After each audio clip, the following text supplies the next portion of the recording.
Peoples party रहनुमा अली कासिम गिलानी ने news conference में कहा कि पीपल्स पार्टी के पास पंजाब के लोगों का मैंडेट है। पंजाब हुकूमत ने कई रेड लाइन क्रॉस की हैं। अज़मा बुखारी से पूछता हूँ कि सैलाब मुतासरीन के लिए क्या काम किया। उनका कहना था कि पीपल्स पार्टी मुतासरीन में राशन तकसीम कर रही है, अपने अवाम के लिए पैसे मांगे तो मंगता कह दिया जाता है।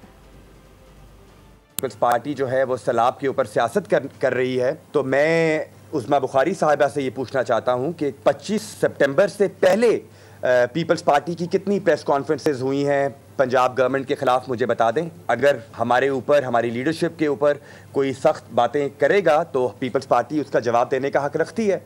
आज की प्रेस कॉन्फ्रेंस में पीपल्स पार्टी की लीडरशिप का नाम लेकर ये उज़मा बुखारी साहिबा की तरफ से कहा गया कि आप बताएं कि पीपल्स पार्टी के इन लीडरों ने सैलाब ज़दगान के लिए क्या किया है। तो मैं उनको बताना चाहता हूं कि पाकिस्तान पीपल्स पार्टी के चेयरमैन जनाब बिलावल भुट्टो ज़रदारी साहब कसूर के बाद मुल्तान तशरीफ़ लाए, मुल्तान आए, मुजफ्फरगढ़ गए, कोई 7 करोड़ रुपए के टेंट हमें दिए थे, जो हमने पंजाब हुकूमत का तो इंतजार नहीं किया हमने कि वो हमें टेंट देंगे। 2.5 करोड़ रुपए के टेंट उन्होंने मुजफ्फरगढ़, बहावल नगर में हमारे MPA जो लालिका साहब हैं, वो भी, उनका हल्का भी सैलाब की जद में आया। कोई 2.5 करोड़ रुपए का पीपल्स पार्टी राशन तकसीम कर रही है, जो आज तक हम तकसीम कर रहे हैं।